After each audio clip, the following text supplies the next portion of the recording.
हर वर्ष की भांति इस वर्ष भी त्रिशक्ति सेवा फाउंडेशन एवं हिंदू युवा वाहिनी वाराणसी के संयुक्त तत्वावधान में वंदे मातरम राष्ट्रीय गीत दिवस के अवसर पर शहीदों को नमन किया गया। इस दौरान शहीदों के परिजनों को सम्मानित किया गया। वहीं सांस्कृतिक कार्यक्रम का भी आयोजन हुआ। मुख्य अतिथि के तौर पर विधायक डॉ नीलकंठ तिवारी उपस्थित रहे।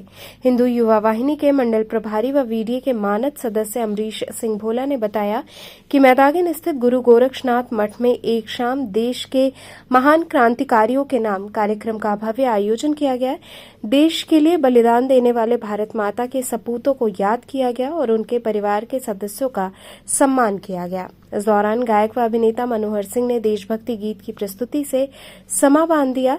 हर शख्स का चेहरा उस समय खिल गया जब कलाकारों ने देश की आन बान शान का प्रतीक तिरंगा हवा में फहराया।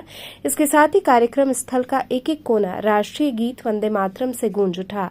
देशभक्ति गीतों ने लोगों में नई ऊर्जा का संचार किया। हर किसी को देश की आजादी के लिए कुर्बानी देने वाले महापुरुषों की याद दिला दी। मुख्य अतिथि शहर दक्षिणी के विधायक डॉ नीलकंठ तिवारी ने कहा कि हिंदू युवा वाहिनी की तरफ से हर साल राष्ट्रीय गीत दिवस के अवसर पर कार्यक्रम आयोजित किया जाता है, जो कि सराहनीय है। इस कार्यक्रम का उद्देश्य लोगों में आपसी भाईचारा व प्रेम बढ़ाना है। हर किसी को इस कार्यक्रम से जुड़ना चाहिए। इस दौरान विशिष्ट अतिथि गोरखनाथ मंदिर मैदागिन के महंत योगी रामनाथ महाराज, डॉ अरविंद सिंह व वाराणसी के प्रतिष्ठित सामाजिक व व्यापारिक संगठनों के गणमान्य पदाधिकारियों के साथ प्रमुख मठ मंदिरों के साधु संत जन की भी उपस्थिति रही। आज 7 सितंबर है। 7 सितंबर बहुत ही ऐतिहासिक दिन है। आज ही के दिन सन 1907 में वंदे मातरम गीत का आयोजन और सामूहिक रूप से गायन काशी की पावन धरती पर हुआ। तो वंदे मातरम वो मूल मंत्र है जो कि देश की महान क्रांतियों ने गुनगुनाते हुए माँ भारती के लिए अपने प्राणों का सर्वस्व न्यौछावर किया। मैं 7 सितंबर के इस दिन हिंदू वाहिनी के कार्यकर्ता प्रतिवर्ष विशाल शोभा यात्रा के माध्यम से और इस प्रकार का आयोजन वंदे मातरम के गीत के प्रचार प्रसार हेतु यह आयोजन किया जाता है। और आप देख रहे हैं बहुत ही धूमधाम के साथ हिंदू वाहिनी वाराणसी महानगर की टीम जो है कार्यक्रम कर रही है। जो कि इस वर्ष यात्रा इसलिए नहीं निकल पाई, वहाँ पे गिरजाघर पे सरदार उधम सिंह जी की प्रतिमा थी।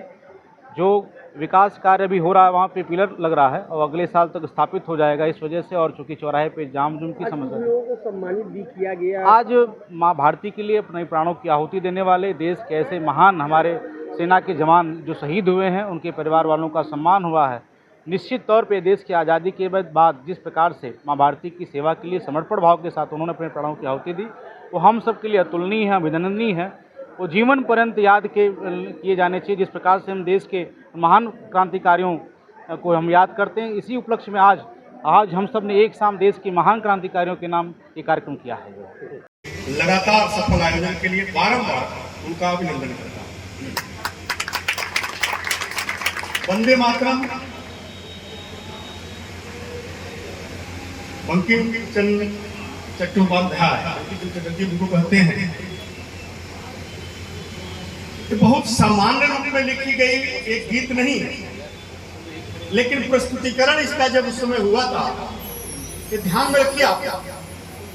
तो एक उपन्यास था आनंद मठ, उसमें एक बैरागी साधु संत के माध्यम से इसको गाया गया।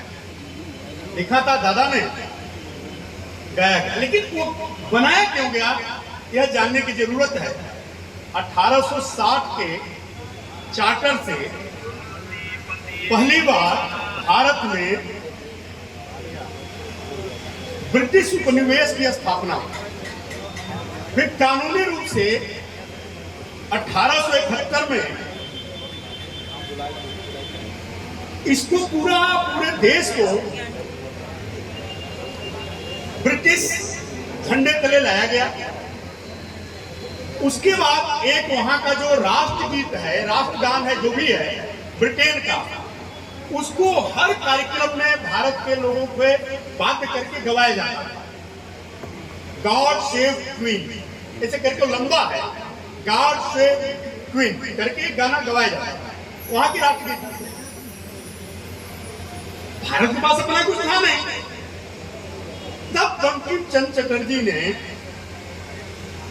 यह मां भारती के वंदना का स्त्रोत कह लीजिए, श्लोक कह लीजिए। राष्ट्रगीत आधिकारिक रूप से